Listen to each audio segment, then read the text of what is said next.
कक्षा 12 हिंदी साहित्य में पाठ में पढ़ेंगे 11। पाठ के कवि है घनानंद। घन प्लस आनंद, जन्मिस क्या होता है अभी? बादल, आनंद देने वाले होते हैं बादल। तो इनकी एक तरह की उपाधि है। पाठ्य पुस्तक में इनके 2 कवि दिए हुए और 2 सवैया दिए हुए। जन्म इनका 1673 में हुआ और निधन इनका 1760 में हुआ। कहाँ हुआ और कब हुआ, ये पूरी तरह से विवादास्पद वाले प्रश्न है। अनुमानित है। ये प्रमुख रचनाएं इनकी सुजान सागर, वीर लीला, कृपया कर निबंध, 4 रचनाएं उपलब्ध हैं इनकी। ये रीतिकाल के रीतिमुक्त कवि है। हिंदी साहित्य के अंदर कितने काल है? 4 काल है। पहला आदिकाल, दूसरा भक्तिकाल और तीसरा क्या था? रीतिकाल। वर्तमान में आधुनिक काल चल रहा है। रीतिकाल के अंदर जितने भी कवि हुए उन सब ने हमेशा श्रृंगार रस का वर्णन किया और श्रृंगार रस के भी 2 भेद थे, स्वयं और वियोग। ये वर्णन, तो ये रीतिकाल के रीति मुक्त कवि है। संत से बन के इन्होंने रचनाएं लिखी। घनानंद है, ये दिल्ली के बादशाह थे मोहम्मद शाह रंगीले। उसके दरबार में क्या थे? ये मीर मुंशी थे। रीतिकाल के अधिकांश जितने भी कवि हुए या भक्तिकाल के मान लीजिए, अधिकांश कवि दरबारी कवि हुए और दरबारी कवियों का उद्देश्य है कि था हमेशा राजा को प्रसन्न रखना। इनका सुजान नाम में एक स्त्री से प्रेम था, उसी का वर्णन यहाँ पाठ में भी किया गया। और पाठ में 2 कवि दिए हुए और 2 क्या दिए हुए? सवैये दिए हुए।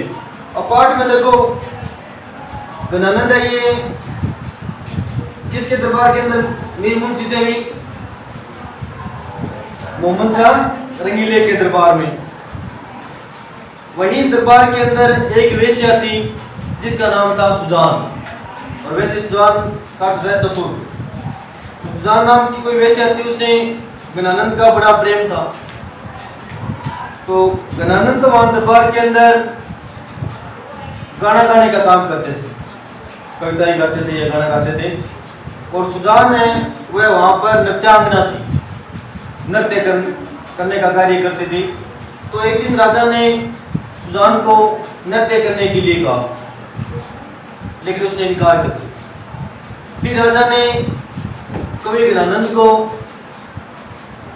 कुछ लिखने के लिए, गाने के लिए कहा, घनानंद ने भी इनकार कर दिया। फिर देखो सुजान को जब घनानंद ने कहा नृत्य करने के लिए, तो वो नृत्य करने के लिए तैयार हो गई। इस बात से राजा को क्रोध आया, किस पर? घनानंद पर। और घनानंद को उन्होंने दरबार से निकाल दिया। और घनानंद ने चलते समय सुजान को भी अपने साथ चलने के लिए कहा, क्योंकि उनका प्रेम किससे था? सुजान से। लेकिन सुजान ने जाने से इनकार कर दिया। उसके बाद में घनानंद को इस संसार से विरक्ति हो गई और बाद में उनका प्रेम जो था वो भक्ति में बदल गया। भगवान श्री कृष्ण की भक्ति करने लगे। जैसे तुलसीदास जी के बारे में हमने पढ़ा, तुलसीदास जी को अपनी पत्नी से बड़ा प्रेम था और बाद में उन्हीं का प्रेम है वो कौन सी भक्ति में बदल गया था? राम भक्ति में बदल गया। बाद में ये भक्ति करने लगे। वो पूरे जीवन भर इन्होंने सुजान को याद किया। अब ऐसा माना जाता है कि जीवन के अंतिम दिनों में दिल्ली के किसी बादशाह ने जब उनके ऊपर आक्रमण किया था तो उन्होंने घनानंद को पकड़ लिया और घनानंद को मारने के बाद में अंतिम इच्छा पूछी। तो घनानंद ने कहा कि मुझे धीरे धीरे मारना। तो सबकी इच्छा क्या होती है? एक करने निस्वार्थ है, अंत नहीं। घनानंद की आखिरी इच्छा है कि मुझे धीरे धीरे मारना। और उन्होंने देखो तलवार से उनको पहले धीरे से पैर काटा, फिर अंगुलियां काटी, ऐसे धीरे धीरे काटे और वो बार बार सुजान का नाम लेते थे जब तक इनकी मृत्यु हुई। अब कहने का भाव है कि उनका सुजान से अत्यधिक प्रेम था। ये वर्णन यहाँ पर किया गया है सुजान के बारे में।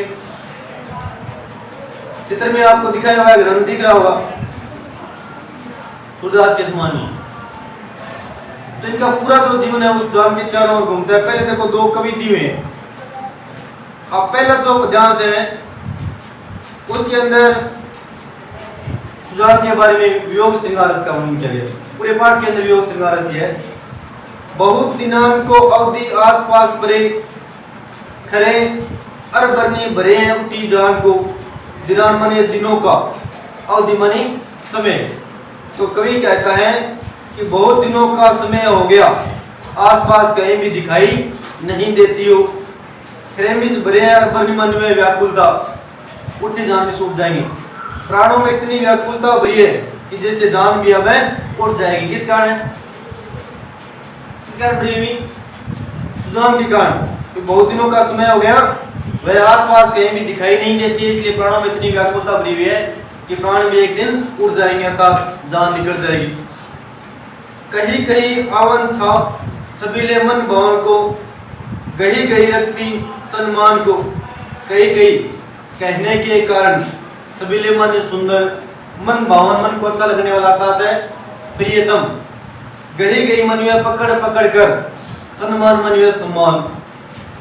तो मेरे प्रियतम ने मुझे बार बार आने के लिए कहा, इसलिए मैंने अपने सम्मान अर्थात इज्जत को बचाए रखा। किसके आने के कारण? अपने प्रेमी के आने के कारण। उसने अपने प्रियतम के आने के कारण अपने सम्मान और इज्जत को बचाए रखा। झूठी बतियाने की पत्यानी थे उदास हुए के, बतियानी मन में बातों पर, और पत्यानी मन में विश्वास करके। मैंने आपको बताया था अर्थ है, ये लिख लेना मीनिंग जो है कच्ची पेंसिल से। अब तो देखो लास्ट पार्ट लिखो यार। तो बतियानी मानी बातों पर और पत्यानी मानी विश्वास करके उदास है, उदास हो गई।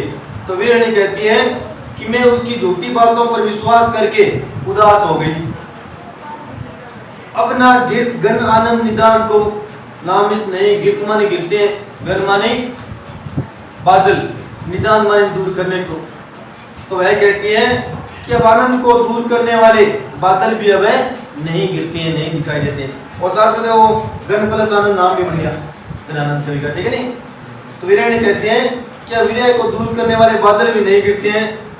अदर लगे हैं आनी करी के प्यान प्राण, अदर मानी होठ, आने मिस आना, करी मिस करना, प्यान मन में प्रस्थान, प्राण मिस है प्राण। तो मेरे प्राण होठों तक आ गए हैं और ऐसा लगता है जैसे अब प्रस्थान करने वाले हैं। अपन का नहीं तो सांस एकदम लास्ट गले का मार टकरी, 1 सेकंड और लगा तो जाने निकल जाए। वही दशा किसकी है? वीरणी वो कहती हैं कि मेरे जो प्राण हैं वो होठों तक आ गए हैं और ऐसा लगता है जैसे अब प्रस्थान करने वाले हैं, निकलने वाले हैं। कहा चलन ये संदेश बोले सुजान को। सुजान किसका नाम है? उसकी वीरणी प्रेमिका का नाम है। तो सुजान का संदेश प्राप्त करने के बाद में जैसे ये मेरे प्राण है निकल जाएंगे। पहले वैसा क्या है? आसानी। 2 नंबर देखो, अगले पद्यास के अंदर देखो, कवि ने अपनी प्रेमिका को कोई निशानी नहीं, कोई मान लो मूर्ति दे। अब यहाँ पर इसी तरह का एक शब्द है आरसी। आरसी मन में से दर्पण होता है, लेकिन उसको जो प्रेमी था उसने सुजान को जो अंगूठी दी और उसके अंदर कांच लगा हुआ था जिसमें उसकी तस्वीर थी। अंगूठी में नहीं था, बड़ी बड़ी बह के देखी ले शीशो लगा। तो उसने इस तरह से एक बार को निशानी दी अंगूठी। कुछ दिनों के बाद में उन दोनों के बीच में अनबन हो गई, बिगड़ गई। बात मांग ले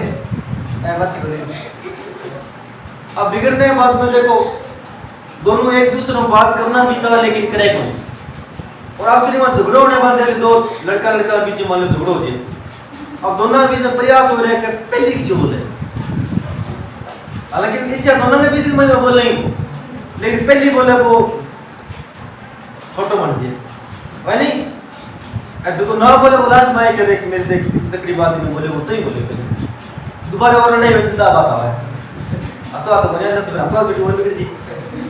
तो इसी तरह से देखो गणानंद ने उसको आरसी यानी अंगूठी दी इस तरह की, और कुछ दिनों के बाद में बिगड़ गई। कुछ दिनों तक उनके बीच में बातचीत नहीं हुई, फिर दोबारा बातचीत शुरू हो गई। वो देखो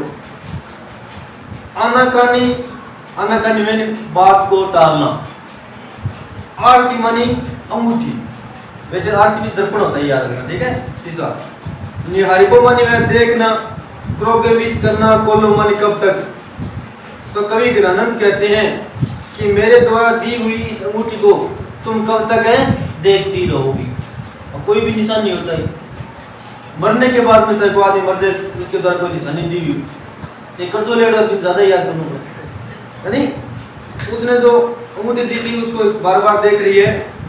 कहाँ मो चकित दशा तू न दिटी डोली, चकित तुम्हारी देनी है, तुम इस तुम्हारी दिटी मानी है दृष्टि, क्या मेरी इस दयनीय दशा को देखकर तुम्हारी दृष्टि डोलती नहीं है? अब योग के अंदर बार बार प्रेमी वो बुझा गए, शारीरिक रूप से कमजोर हो गया। देखो उसको देखो, तो मेरी इस अंगूठी निशाने को कब तक देखती रहोगी, क्या मेरी चकित दशा को देखकर तुम्हारी दृष्टि डोलती नहीं है? मौन मुँह सो देखिए किते पन पालियो जू, मौन मन चुप रहकर देखियो मैं देखता हूँ किते मन कितने दिनों तक पन मानी प्रतिज्ञा पालियो विष पालन करोगी।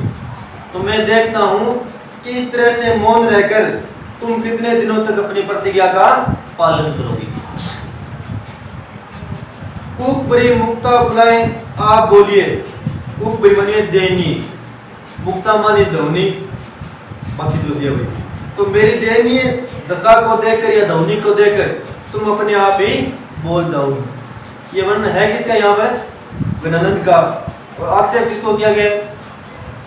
सुजान को। कोई ये कहते हैं कि मेरी इस दयनीय दशा को देखकर तुम एक न एक दिन अपने आप ही बोल जाओगी। जान गणानंद यूं मोही तुम्हें पेज प्री, पेज मानी में प्रतिज्ञा, मोही भी मेरे लिए। तो कवि गणानंद कहते हैं कि तुमने मेरे लिए ये प्रतिज्ञा कर रखी है, जानिएगा टेक ट्रे कौन दो मलो लिए, टेक ट्रे में से टालना, मलो लिए स्वयं गाल का लाल। अब गाल लाल का तो ये हैं हमारे ये नहीं। और कभी कभी आदमी अचानक यहाँ दुखी हुआ या खुश हो तो भी गाल क्यों हो जाए, लाल हो जाए हैं?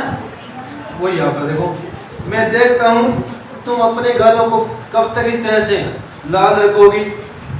रुई दिए रहोगे कालो बहराबे की, रुई माने रुई बहराबे में से बहरा होने का नाटक करना। तो तुम अपने कानों में रुई देकर कब तक इस तरह से बहरा होने का नाटक करती रहोगी। तो दोनों कितनी बिगड़ गई कि गणानंद उसको बार बार बतलाना चाहता है तो प्रेमिका बोलती नहीं। उसने अपने कानों में क्या दे रखी है? रुई दे रखी है। वो नाटक क्या कर रही है? बहरा होने। तो तपड़ो प्रेमी हो तो फिर कान जाने हाँ हमारी रुई बाहर काट देनी, फिर सब पाई फिर जे मुड़ के फिर करो। फिर भी देखो कभी नहीं कहा तो माननी पड़ेगी बात। तो तुम इस तरह से अपने कानों में रुई देकर कब तक बहरा होने का नाटक करती रहोगी। कब हूं तो मेरी पुकार कान खोली, और कभी तो तुम मेरी पुकार को सुनकर अपने कानों को खोल दो। ये तो था शोक श्रृंगार का वर्णन। अब अगला सवैया जो है 1 नंबर, इसके अंदर संयोग और वियोग दोनों का तुलनात्मक वर्णन है। संयोग आप समझते हैं मिलने की अवस्था, और वियोग है बिछुड़ने की अवस्था। अब संयोग में क्या था और बिछुड़ने के बाद में क्या था? अब संयोग कब था भाई गणानंद के लिए? कब तक था?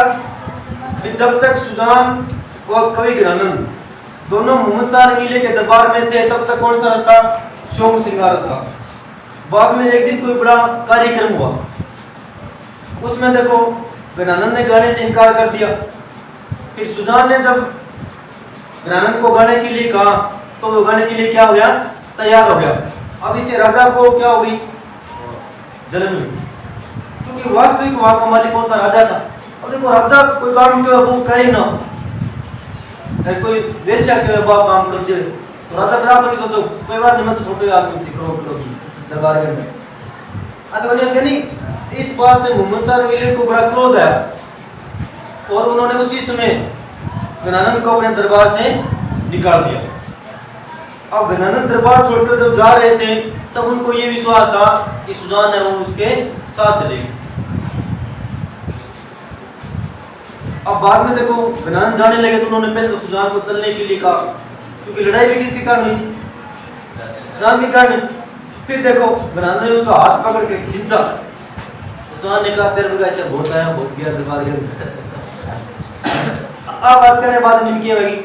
निराशा। और अचानक ही देखो नहीं दिल टूट गया और वियोग श्रृंगार रस के अंदर प्रवाहित हो गया। अब देखो कोई भी आदमी दुख होने के बाद में नहीं, वियोग होने के बाद में फिर आपको मन खटन खटी लगा ले, फिर बड़ा आपको जो मन है वो खट लगा लिया भगवान श्री कृष्ण की भक्ति के अंदर, भक्ति करने लगे आगे भी जुटे भी हो रहे हो बटे सुजान ने बार बार उसका वो याद करते और बाद में एक आक्रमण भी हुआ, उसके अंदर देखो वो मारा गया और उस समय में देखो उसकी अंतिम इच्छा थी कि वो उसे धीरे धीरे मारे ताकि सुजान का नाम वो किसी तरह से भूल जाए।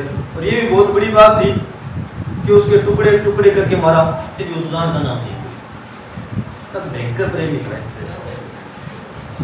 अब देखो अगले के अंदर संयोग और वियोग दोनों की स्थितियों का वर्णन है। पहले में देखो छवि है, इसका हो जाएगा छवि, तब तो छवि पिए जीवित हवे, जीवित माने पीकर जीवित रहते थे। कवि कहता है कि पहले तो संयोग में छवि को पीकर जीवित रहते थे, अर्थात है देखकर ही जीते रहते थे। अब सोचत लोचन जा जरे, सोचत माने सोचते हुए, लोचन मानी आंखें, जात मिस जाती है जरे मिस जना, अब तो सोचते हुए ही आंखें जलने लग जाती है। पहले देखो पहले की अवस्था का वर्णन करता है तो उसे खुशी होती है और अब की अवस्था का को याद करता है तो उसे टूटे बाद में पढ़ना चाहिए योग रस का हितोष के तो सुन प्राण पले, हितोष माने प्रेम रूपी संतोष से प्राप्त, दोबारा तोष है इसका संतोष, प्राण प्राण, पहले प्रेम से प्राप्त संतोष से प्राण पलते रहते थे। पहले कब जब संयोग रस था तो संयोगावस्था में प्रेम से प्राप्त संतोष के कारण प्राण पलते रहते थे। बिल्लात महादुख दोष भय, बिल्लात विश्व व्याकुलता, महादोष बड़ा दोष आगे चलती हुई, अब तो व्याकुलता बड़ा दोष भरती है जब उसको याद करता है। गणानंद मीत सुजान बिना, मीत मिस मित्र प्रेमिका सुजान उसका नाम था। सभी सुख साथ समाट रहे, सुख साथ माने सुख के समान प्रेमी स्थल गए। तो गणानंद कहते हैं कि अब तो मित्र सुजान के बिना सुख के जितने भी समान थे वो सब मुझसे दूर हो गए।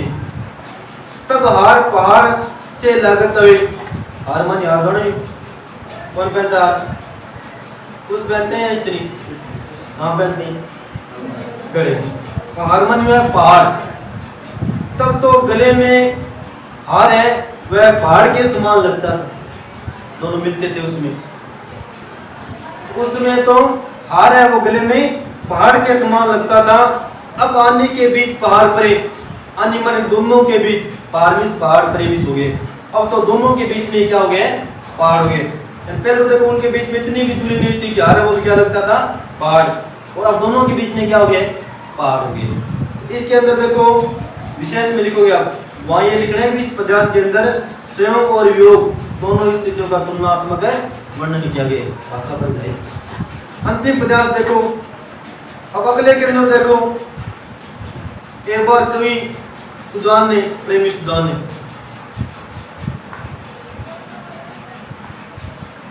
नहीं गणानंद ने सुजान को एक प्रेम उत्तर दिया लिखकर। और प्रेम उत्तर देने के दो परिणाम होते थे। प्रेम पत्र के लिए स्वीकार कर लेगा कोई तो बढ़िया रही बात, और स्वीकार न करे बात न ओपन कर दे बेटा ध्यान क्या हालात हुए, फिर तो जीमा नहीं कोई फुटे। इसी तरह देखो गणानंद सागर की कोई बड़ी बात नहीं, उसने एक प्रेम पत्र लिखकर सुजान को दिया। सुजान ने उस प्रेम पत्र को पढ़ा नहीं बल्कि क्या किया, काट दिया। बस इतनी सी कहानी है, कोई लंबी नहीं। पूर्ण प्रेम को पत्र महापन, पूर्ण महापन माने विशाल प्रतिज्ञा करके, जरा मध्य में शोधी माने सुधार करके लेके विषय लिखा। तो कवि गणानंद ने एक बार पूर्ण प्रेम की महान प्रतिज्ञा करके सुधार के एक पत्र को लिखा। ताही के चारों चरित्र विचित्रनी, ताही माने उसी के, चारों माने सुंदर, चित्र माने चित्र, विचित्रनी माने विचित्र, उसमें उसी के सुंदर चरित्र के बारे में वर्णन किया गया था। किसके चरित्र के बारे में, सुजान के चरित्र के बारे में। यूं पति के रची राख्यो विषय को, पति के माने परिश्रम करके अच्छी मिस रचना की विषय को विशेष रूप से। तो मैंने उस पत्र की विशेष रूप से परिश्रम करके रचना की थी। अब आप देखो 1 मिनट में है क्यों दे दी, बहुत दिनों तक उसने सोचा विचारा, फिर उसने क्या लिखा, प्रेम पत्र लिखा। तो उस पत्र में उसी के सुंदर चरित्र के बारे में वर्णन किया गया था और उसे बहुत ही परिश्रम के बाद तैयार किया गया था। ऐसो यो इत पत्र पवन पवित्र जो आन कथा नए कहूँ और क्यों इत पत्र माने प्रेम पत्र में आन कथा में अपनी ही कथा का अवरेक्यों में वर्णन किया गया था। उस प्रेम पत्र के अंदर अपनी ही प्रेम कथा का वर्णन किया गया था, न कि किसी दूसरे के बारे में। सो ज्ञानन जान अजान लो, जान मिस जानते हुए, अजान मिस अनजान बनते हुए, तू क्यों मिस फाड़ दिया, मानती मिस बांधना, ने मिस नहीं देखे मिसे देखा। तो कवि ज्ञानंद कहते हैं कि उसने जानते हुए भी अनजान बनकर उस पत्र को फाड़ दिया, नहीं उसे पढ़ा और नहीं उसे देखा। किसे? पत्र को। किसने? हाँ। तो ज्ञानी कहते हैं मैंने जो पत्र दिया उसने उसे जानते हुए भी अनजान बनकर उस पत्र को फाड़ दिया, नहीं उस पत्र को बांधा और नहीं उस पत्र को देखा। ये पाठ था भी आसान सा। ग्रह कार्य के लिए प्रश्न देखो 2 नंबर 5 नंबर प्रश्न है, ये पक्का याद करना है। 2 नंबर 5 नंबर 1 नंबर और पढ़ लीजिए। 1 नंबर 2 नंबर और 5 नंबर 3 प्रश्न कर लिए, ठीक है।